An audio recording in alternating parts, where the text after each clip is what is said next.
let me just share a little bit of information about each of our panelists. So Charlie is Vice President, as I mentioned, for Corporate Responsibility and Stakeholder Engagement at Novartis.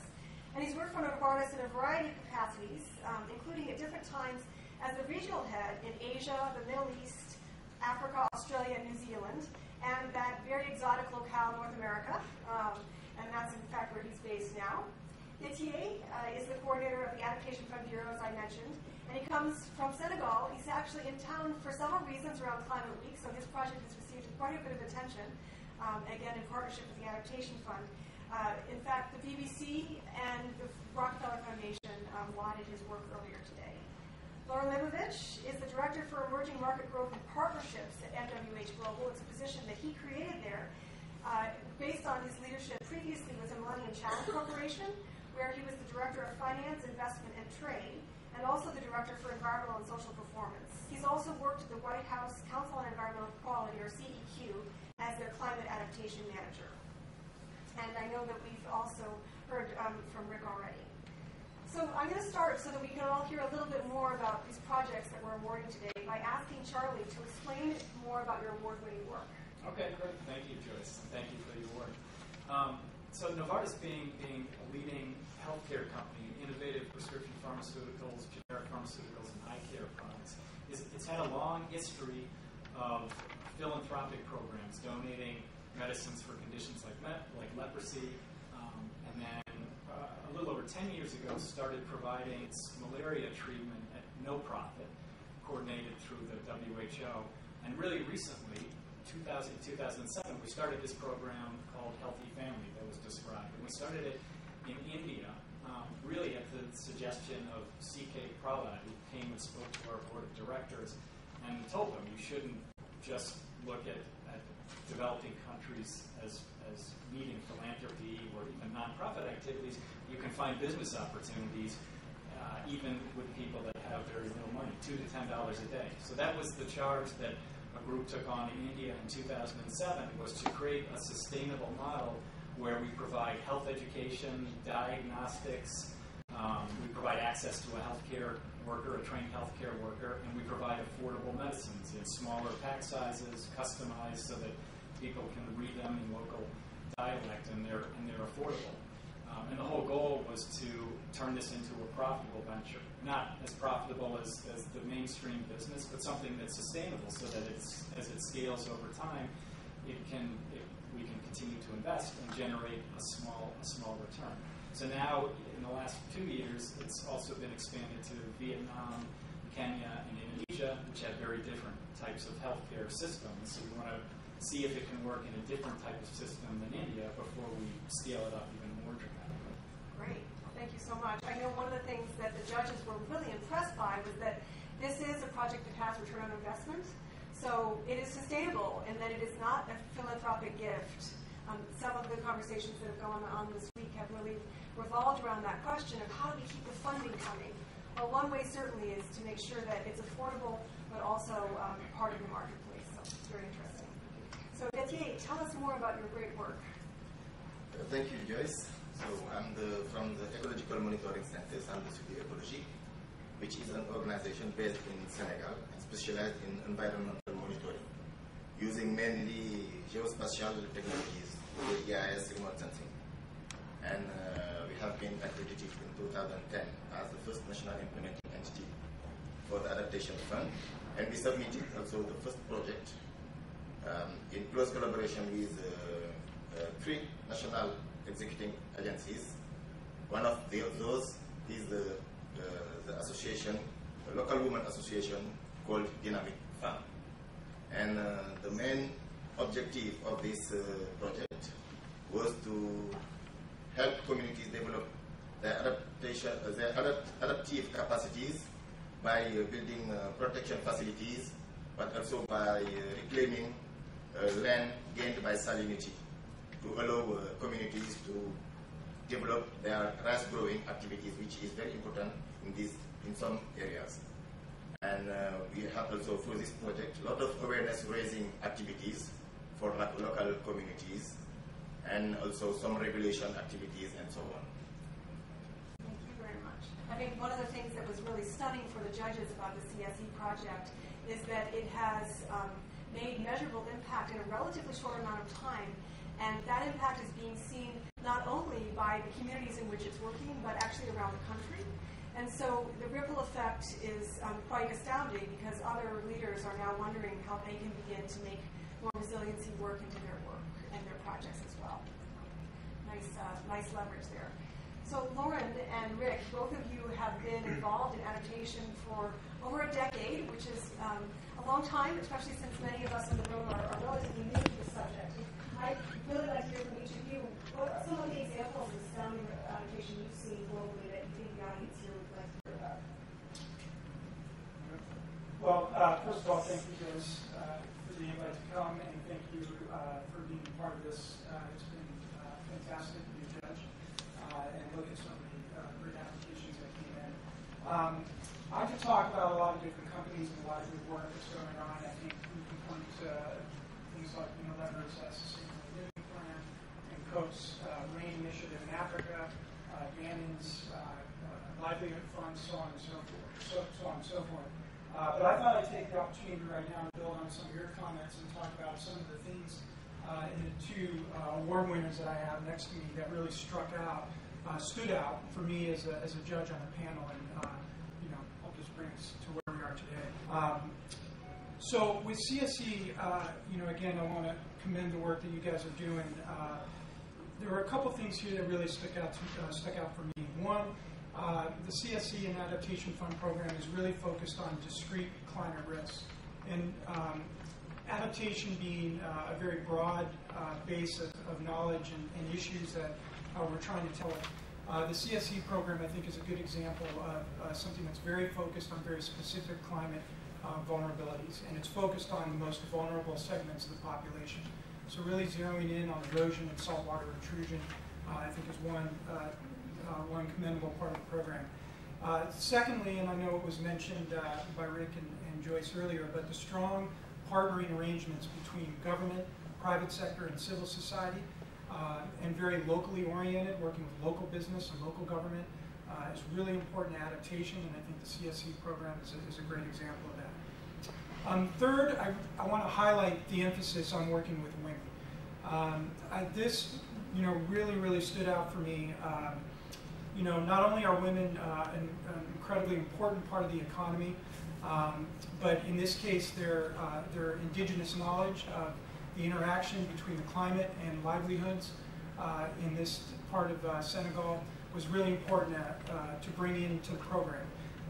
And so this program helps not only continue to empower women to be an important part of the economy, but it also ensures that the benefits of this program are equitable and inclusive. And that's, I think, a really important attribute of a good adaptation program. And then, lastly, with respect to their emphasis on measuring, monitoring, and then evaluating the impacts that the program has, this is really important as well. And so the fact that a lot of emphasis is being put into establishing baseline data, monitoring performance metrics during the course of the program, and then doing impact evaluations afterwards. Really important stuff, and it provides good lessons learned for all of us who do other adaptation programs, and it helps CSE ensure the best success of the program that we're overseeing. And of course, it's replicable and scalable, and that's really good. With respect to Novartis, a couple things to highlight and build upon on some of the previous comments. One, I want to highlight your work on shared value, and the concept of bringing traditional public sector interest in improving social well-being and social outcomes together with private sector interests of financial return and financial sustainability. This is the concept of shared value is something that you hear a lot within the adaptation field. I think it's really important over the long term to making adaptation successful. And I think the Novartis program is a good example of that and why it's important. And not only is it a focus on shared value, but it's also a focus on financial sustainability. And so this concept of for-profit social initiative, again, is something that really stood out to me as being innovative and really important to understand and highlight, because again, it moves beyond philanthropy, and that helps make it sustainable and ensure that these type of programs can be scaled up and can be there for the long run. And then I really like how you're working to empower local communities. The fact that Novartis at the corporate level manages and promotes the program and plans it at a central level and ensures its implementation at a local level is also something I think is really important to effective adaptation. And again, it really stood out as an important attribute of your program. And then again, scalability, important, and measuring. Again, a lot of similar attributes here. The last thing I'll say is that Novartis, I think you have a focus on these 4 pillars, the 4 A's.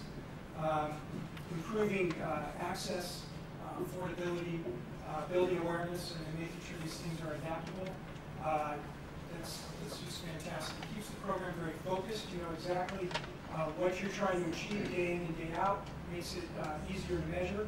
And at the end of the day, I think it's really important to ensure long-term success. So, commend you both, and congratulate you on your final. Very good, Joyce. I can remember the question. No, I thought a lot about this question, and there's just, as Loren said, there's so many examples, and I thought I'd just sort of touch on 2 that really get me excited. And the reason they get me excited is actually not because they're designed specifically to address resiliency per se or climate adaptation per se, but they bring together a combination of the outcomes of enhancing resiliency and enhancing mitigation, using innovation, etc., and just starting to move to the next level of how we're going to create our systems. And the examples I'll give you are as follows. The first is related to a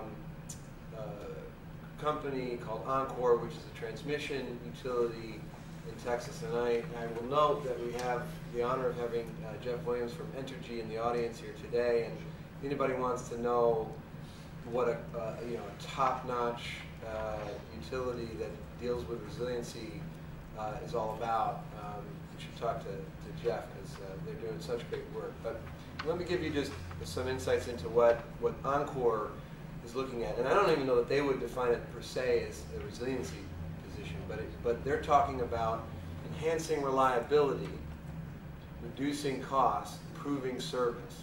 Okay? And obviously enhancing reliability means less outages, and when there are outages due to weather extremes and downlines and so forth, they can try to minimize the service territory that's impacted by that and quickly return to service in a way utilizing information technology and innovation in distributed generation with battery storage. Now this hasn't happened yet. This is part of their R&D innovation department. But the way they describe it is that, today most utilities, when there's in the United States, this is the United States of America here, when their power goes out and the line is down, if it's not due to somebody calling and complaining, the way that most service territories are assessed for outages today is that folks get in their trucks and they drive around the streets and look where the lights are out. Okay? There's no smart communication, feedback inherent in the systems. And so what they're working on doing is really incorporating that in terms of the smart grid and being able to have instant feedback on where the problems are. But in addition to that, if you imagine a distributed system where you have localized generation in nodes with battery storage, okay, and battery communication that's giving instant data feedback to each other, what they were saying was you can almost instantaneously address the issue, localize it to a very small subset of folks, and enhance the uptime and reliability for everybody else. So you mitigate the damage caused by the inevitable storm outages, which due to climate change, are predicted to become more severe and more erratic. So I thought that was very fascinating, but the interesting thing to me about it is that they say, and renewable energy is a perfect complement to this. So whether that be solar or wind, and oftentimes you hear about renewables being a challenge for transmission and grid operators because of the intermittency. But when you incorporate technologies like battery storage and where this whole thing is going, communication technologies, they actually work really well because you can locate them in a distributed fashion and distribute them throughout the system in terms of like a nodal system as opposed to one centralized source that requires transmission to be served from one area. And he's saying that enhances reliability, reduces costs, and provides better service to customers. And the environmental benefits to that, which is of course the incorporation of the renewables, the clean energy piece, is just a co-benefit. So I thought that's an interesting one. And as we move forward in this area, the idea, of enhancing resiliency and distributed generation across continents that currently don't have all this massive infrastructure in place already, that's really the way to go. We need to leapfrog over some of the old systems. So I'm really fascinated about that example. And just one other one if we have time. Yeah, sure, go ahead. So the other one that I like is another great client. We had the benefit of having them here yesterday to talk about the infrastructure resiliency panel that we did. And it's called Eco Asset Management, and they are sort of an innovation lab for new financing on green infrastructure. And green infrastructure, if you can imagine our current wastewater systems in this country, most of them are built with combined sewers and stormwater. So when it rains, the stormwater flows into the sewer, and that's the same pipes and underground systems that carry our wastewater to the treatment works. But when you have heavy rainfall, which is happening more and more in amounts, and in the Long Island example, I guess it was last year where they had like 10 inches in an hour, some unbelievable statistic there. These kinds of things are happening, and our systems are undersized fundamentally. And so what we're in a position of now in this country is so many municipalities that are cash strapped have a need to really upgrade their infrastructure in a significant way, and it's costing billions, and it will need to cost billions. Well, one way to think about that is not just thinking about it as gray infrastructure, but think about it as green infrastructure. So you have soils and plants doing the work of pipes and pumps. What I mean by that is you increase in the watershed area the amount of permeable space to allow the natural system to absorb a greater degree of the stormwater, reducing the pressure on the system as a whole, which then allows for the treatment works, where all that stuff goes, to actually function better. Because what happens, unfortunately, is when it's really significant flow into those systems, they just have to open up the gates and let the stuff go untreated into our waterways.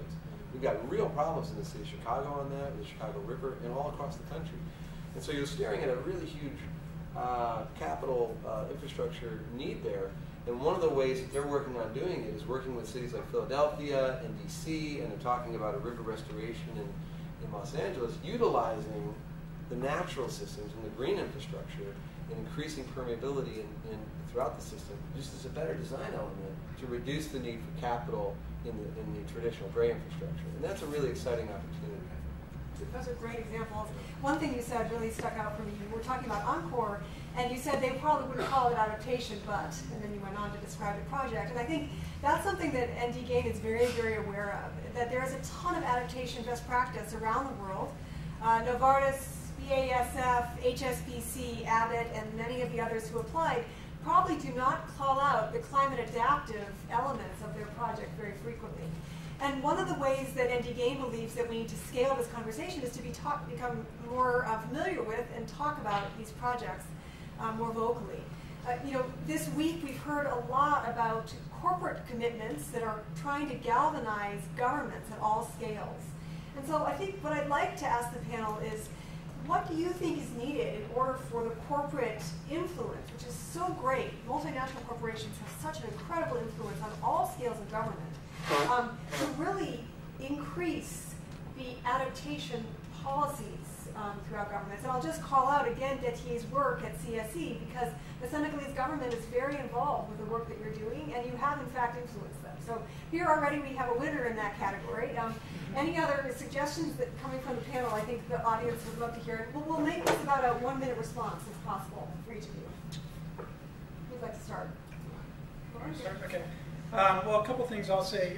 One, I think it's really important to have business at the table when it comes to policy making because it helps ground things in reality many times. And so that kind of input to the policy making process with respect to what's technologically, financially, economically feasible, I think is really important.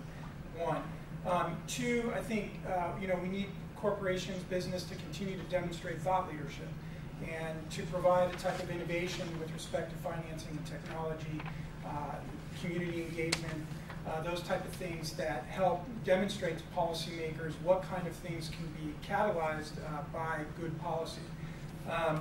And then third, I think, leading by example. So doing exactly what Déthié and Charlie are doing and many other, corporations, showing that it doesn't necessarily require policy to get out in front of us and to take steps, working with public sector and civil society to get out ahead and be proactive rather than reactive. Anybody else? Charlie? I'll just offer a couple thoughts. Our sense of Novartis is that in any issue or where there's a problem, it's not something that typically can be addressed by one player, whether it's private sector or government or NGOs or international organizations. That most often it takes all four of those types of groups to work together. Even when we provide medicines at no cost in some countries, it still doesn't get to the people who need it. So I think we find that by collaborating and bringing those types of groups together, you can come up with much better solutions. As an example, our Healthy Family Program in Vietnam is a partnership with the Vietnamese government and then with local health facilities. So by working with the government, it's a program where together we can try to expand access to healthcare and medicine. I would just say, it's amazing how far the conversation's come over the last few years. It wasn't long ago where adaptation was almost viewed as being inappropriate to have a conversation about in these types of fora because it was deemed to be a threat to the conversation on mitigation, and that's just not the case anymore. When you look at what the global, the Green Climate Fund is doing, they're focusing on adaptation and mitigation. Conversation around the National Climate Assessment is focused on mitigation and real threats and assessing those threats. You have state adaptation plans in the U.S. happening, and business, case studies and real examples of the collaboration that you guys are referring to, really focusing on addressing the problem in a cooperative way. So I think we are making really good progress on it, and the idea is to just continue to scale and grow exponentially in terms of the influence and the conversation. And the thing that I really want to try to figure out is how you can start to really get ROI into the equation for sort of agnostic capital market private investors towards resiliency, where there isn't sort of an immediate return on investment from the output. So if you imagine constructing a seawall to enhance port stability, well, everybody can agree in the long run that's probably going to be a good idea. How do you finance that project, that massive capital project, in a private way so that you can get revenues in to support it? And there's innovative ways of thinking about it, but we need to be working on leveraging private capital as much as possible to work cooperatively with some of the public financing that's out there, because the challenge is significant in terms of the investment. If you want to say something about yes, I would like just to insist on the importance of collaboration, because climate change impact do not make any difference between public and private sector. And that's why in the case of Senegal, for the implementation of our National Action Plan for Adaptation to Climate Change, we have established a National Committee for Adaptation to Climate Change called COMNAC. And this committee is cross-sectoral. We have represented in this committee the government itself, the private sector, NGO, all sectors are represented in this committee. And this committee is very strongly involved in the formulation of development policies, mainly to take into account the adaptation to climate change issue. So it is very important to build this collaboration between all sectors. That's great. And I think that's a really important theme. And you're right that adaptation knows no bounds. The need for it knows no bounds. I think in the room there are representatives from government, private sector, and civil society that have had to pay already for adaptation, especially if you're here in the New York, New Jersey area, or of course in Louisiana from energy's perspective. So I'm just going to do one more question and then turn it over to the audience. This is just a lightning round. Brief answers on how can corporate adaptation investments be increased? I know we already heard from Rick a little bit on the ROI, but I'll start here and we'll just go down the line. What do you think it's going to take to get some more investments in this adaptation question? My sense is that it's by encouraging more of this shared value concept where, yes, you're solving a social issue, a societal issue, but you're also generating a financial return as well. So that's it for me. Déthié? I have the same view. Okay. I'll add a couple things. One, I think the science is really important, actually. The science has been advancing remarkably well, but in continuing to invest in the science, climate science, better hydrology, so on and so forth, is really important because informed decision making requires actionable data and information. It's got to be reliable, and it's got to be disseminated properly, so it's got to be available. So I think that's really important. I think the issue of performance metrics is also something to continue to invest in, and here the monitoring and evaluation community and profession is really, I think, important in this equation, because at the end of the day, getting to that ROI that Rick has talked about, it's not just about financial metrics, even though that's a requirement for financial sustainability, but trying to figure out how best to match the environmental and social metrics that we're trying to measure ourselves by with the financial metrics, I think is really important. And I think education, right here in New York with the Columbia Earth Institute, and what Saines is doing at JHU and Fletcher and Stanford. Notre Dame. Notre Dame. Mea culpa. Yes. You need a little lighthearted moment. Yes, and Notre Dame too. But these are the thinkers, the leaders of tomorrow. And when I went to school back a few years ago, I couldn't go and get a master's in climate and community, or climate and society, which I think here at Columbia you can get. An adaptation index wasn't even heard of. So the future economists and lawyers and engineers and financiers and policymakers all need to have these type of issues ingrained in how they go about doing their business. And so I think continuing to invest in education and the types of programs that Notre Dame and others are doing is really important. Well, I would agree with that, and Loren, I liked your emphasis on metrics and data analytics. And that's one of the great things that Notre Dame Gain has done. It's a service to everyone to really start the rigor of applying those analytics and metrics to the question, because if you think about capitalizing and developing new financial products, and let's just look at green bonds, for example. Everybody's talking about green bonds, 22 billion raised in green bonds. When you unpack what that is, it's really a lot of large corporates that have great credit ratings offering bonds for folks and applying those proceeds towards something that they deem to be worthy of the green moniker. And in many cases they are. Toyota's green bond to fund the leasing of Priuses, $1.2 billion. There could be, you can imagine a scenario in which you have sort of a resiliency bond, right? And you have good corporate credit, and they go out and they say, hey, we're going to enhance our resiliency, but against what metric? Against what performance benchmarks? How do you determine whether the bond is performing, not just financially, but against what the metrics are that you're perceiving? And it really goes back to this question of value. We definitely understand and appreciate the value of reducing emissions of greenhouse gases in the atmosphere.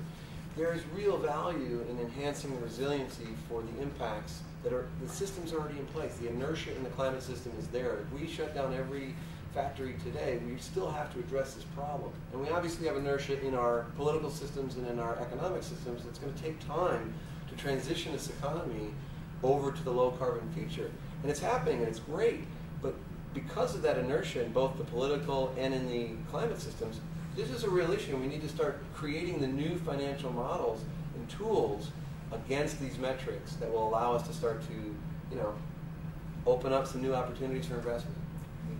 Well, I'm going to open it up now to all of you. So please raise your hand if any of you have questions. And please also acknowledge to whom you wish the question to be addressed. So, yes, go ahead. One of the points I want to follow up on Loren made as it relates to education. I haven't lived in New York in a while.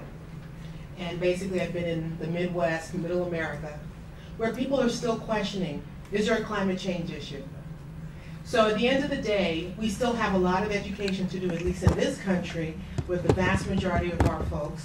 And I think the opportunity also lies where we can also educate that some of the benefits that are being achieved in developing countries, or in Senegal, or in Vietnam, that technology can be brought back to the US and benefit us. Because it's all about the with them, right? What's in it for me? Why should I care? And so I think there are two ways of handling it. First, making sure the education is there for the average person to understand what's really going on. It's not just, East Coast, West Coast thing, but that we can also learn from other countries. So it's really a comment, but if you want to follow up on that, thank you. Couldn't agree more with that. There's always the need to continue to educate folks. And clearly, I actually think the issue is more manifested in our politics than in the general population. I mean, the beginning of Climate Week started on Sunday with a march of, by all accounts, roughly 400,000 people in the street. And these were not all, Birkenstock wearing, folks that were, yeah, well, so was I. And it was every socioeconomic group, people in, baby carriages and wheelchairs, next to each other. It was students, professionals, innovators. It was the whole society coming together, and it was very significant. And oftentimes, I feel like we get together as a group of sort of folks that are really focused on this issue, and we talk amongst ourselves, and we go back, and nobody else hears it. But I really got the sense that that's changing, even here, because I was overwhelmed by the response to that march. And I think it's significant because ultimately the politicians are accountable to the people. And the people send a pretty significant message that they're paying attention and they get it. So I'm optimistic about that, actually. Let's take a couple more questions all at once. Yes, go ahead. Hi, Amy Menzakarati with 427. A question for actually all the panelists. So you've said there's a lot of projects happening that would qualify as adaptation. And some of these projects are very beneficial to the communities, and some projects may not be as beneficial or may be directly detrimental in that someone's adaptation is someone else's for worsened risk. So my question is, should there and could there be guidelines as to, or framework as to, what is good corporate adaptation and how does one go about maybe not always being the leaders in the field, but at least making sure that it's not damaging to the others? Great. A couple other questions. We'll gather three up at once. Yes, go ahead. Hi, my name is Jenny McKee. I was curious when you were talking about sort of financing and corporate engagement, if there are any projects that maybe you reviewed coming from the insurance industry, and then what conversations you've had coming from them, if they're serving more as an advocate for adaptation to be taking place from the public sector, or if they're offering sort of opportunities that they're coming up with within their own industry. Okay, great. Is there another question there? In the back, I think someone has a question. Hi there, I'm Margaret. So I'm in charge of operations finance for our startup, and my question is really for the board, for the whole panel, but especially for Charlie now. Given y'all's experience in operations finance, marketing, and strategy, what would you measure and evaluate, say, carbon footprint put on by the consumers in using your product? So say that I'm buying a pharmaceutical. It's something that's out of the command of supply chain management for a company, but really it's put on by the consumer and ways for them to buy your product or use your product. I'm talking about refrigeration of certain pharmaceutical, et cetera. What, if any, can you value and then eliminate or reduce the carbon footprint for those usage? Thanks. Great. So we'll take those three. So we have a question about how we can ensure that projects, even those that aren't explicitly climate adaptive, don't have collateral disbenefits. Number two, what has been the engagement of the insurance industry, and what are we seeing in terms of their role as it relates to both the private and the public sector? And then three, a question about the market and strategy, specifically as it relates to carbon footprints. And in the context of adaptation, if I could just tweak that question a little bit, just looking more generally at measurement and the consumer as it relates to adaptation. So no need to answer all those questions, but does someone want to start? Perhaps, Rick, I could actually turn it to you to start on the insurance question, okay, and go from there. How could I guess? Well, that's a really interesting question about the insurance. You know, the work that we undertook on the World Economic Forum's Global Agenda Council on Climate focused on adaptation, and one of the things we had the real privilege of is having David Bresch from Swiss Re be on that council, and we spent a fair amount of time thinking about that question. And you know, obviously we haven't fully solved it just yet, but I mean, the reinsurance industry is doing a heck of a lot on the issue. So let me make that statement. One of the things we were thinking about was, to this question of ROI, is if they have those models that they do and that they are looking at, and if those models will influence the rates that the insureds will have to pay based upon their vulnerability assessments and what those, you know, properties that are insured, how resilient those properties are, one can imagine a scenario in which, much like the ESCOs, energy service companies, where you look at a savings over a long period of time on energy bills by making capital investments in efficiency today, you can amortize out those savings and then maybe bring forward a loan to finance those things. Could you do something similar to that in the resiliency space, where you're actually making, you know, clear resiliency enhancements to insured property, which will have the effect of reducing premiums over a long period of time? And can you maybe bring forward those premium savings in a way that to help finance the resiliency? And obviously there's a math question there. How much capital does it cost, and how much is the insurance premium really going to cover over the, you know, related to the capital cost? Does the math work? But there are some examples that have been tried and are starting, to my understanding, to be successful. One of which is this sort of the tie downs for coastal properties in homes. Very simple thing. It doesn't cost a lot of money on a case-by-case basis, but it actually makes a difference in terms of when the next hurricane hits. It's going to reduce the level of damage that can have an effect, and you can actually, you know, that's one small example, but we don't have to solve these problems in massive, huge chunks. We can take them in interesting bite-sized pieces and just aggregate over time. So I think there's really interesting stuff going on there, and they're certainly thinking about it. I know Chris is in the audience. Chris Walker's in the audience. He probably could speak to some things from some of his experience as well. So I'm going to go to Novartis for the question about consumers and measurement. Okay, yeah, I mean, in terms of the value of carbon footprint related to consumers, I mean, having worked in different markets in Asia and North America, like you mentioned, we've done a lot of research on whether providing a product that either has an inherent social benefit, or maybe we're selling a product where some part of the profits from that product will be donated to a social cause. There's a niche of consumers that are willing to put a value on that, but in terms of broad-based interest, we found through our research that it can be a decision point if the product's the same price as another, and this provides more of a social benefit. At the end, the consumer will choose the one that is more likely to choose the one that provides a social benefit. But if you price the product at 20, 30, 40% higher price, consumers, broad base of consumers, typically aren't willing to pay for that. You know, I think another thing I would mention is that most companies today are setting goals to reduce their carbon footprint. We have long-term goals at Novartis, and most other companies have those goals as well.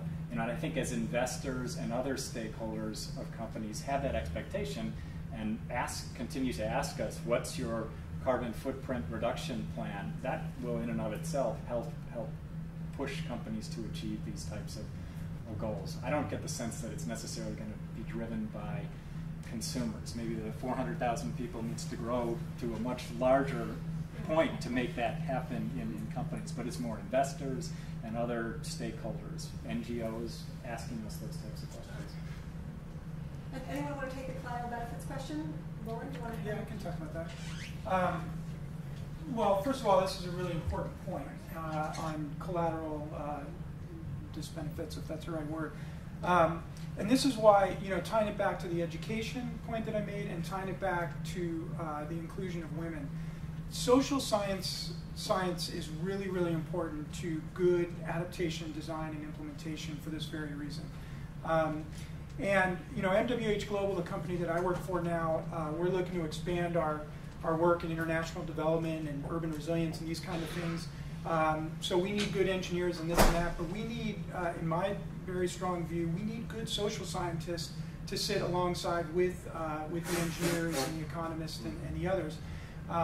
Because understanding the social fabric of the community in which you're trying to help, whether you're designing, physical infrastructure or you're working on natural infrastructure and natural environment, really takes a deep understanding of the community and where the vulnerability lies, who's most vulnerable, and really be able to disaggregate between different segments of the population so you can understand what the impact of a certain intervention is going to be, and then factor that into cost-benefit analysis and alternative scenarios and so on and so forth. So it's not always easy, and engineers, frankly, aren't always accustomed to working with social scientists, and a lot of people aren't accustomed to working with social scientists. But it's so important to this question and this issue. I'm going to let Déthié have the last word, and then we're all going to eat and drink heartily, I hope. But Déthié, and this is I'm springing on you. I haven't mentioned this in the past when we were preparing for the panel, but Africa is on everyone's mind when it comes to adaptation. Huge questions of drought and food security, questions of what to do around flooding, and I think in particular questions about governance, because certainly governance, from the Global Adaptation Index perspective, governance plays a huge role in the adaptive capacity of any scale of government, local, regional, state, or national. And so I just wondered, do you have a piece of advice for other leaders in Africa, especially those that are collaborating with international institutions, on what they should do to increase the adaptive capacity of the continent? Yeah, just of the continent, or of Senegal. You can take it at whatever level you like. Question. Okay. Small question. Well, very small question. No, I can just give the example of Senegal. In Senegal, we are in a very old process that started more than 50 years ago now of decentralization. It is very important because the government has understood that no one can understand better than the communities themselves the problem that they are dealing with. And no one can know better than them how to solve this issue. And that's why the government decided to really promote local government units, where we have where the communities are given the opportunity to designate themselves those who will have in charge of the development of their territories and of their own livelihoods. And this is for me a very important point. And that's why also, coming back to the point we were discussing about how to minimize risk, potential risk when trying to improve adaptive capacities, it is very important. That's what we do in our case. At the beginning, during project formulation, to perform vulnerability risk assessment, and in a very participatory way, because engineers are very important, but we should not also minimize local knowledge. Local communities knows very well who is most vulnerable in their area, and what solutions are much more appropriate for them. So vulnerability risk assessment is very important during project formulation. But also during project implementation, it is important to conduct always environmental and social impact assessment to be sure to identify very early, at a very early stage, what are the potential negative impacts that the project could generate and how to address these risks. Excellent. That's great. Well, what an excellent close. And before I thank our panel, I want to just also acknowledge that many, many questions are probably on your mind from having listened to this hour, certainly on mine as well. And we'll have another chance to continue this dialogue November 5th in Washington, D.C. when we host our annual meeting. So if you're interested in hearing more and being part of that, please join us. And now join me in thanking this panel for sharing these incredibly important insights. Thank you so much.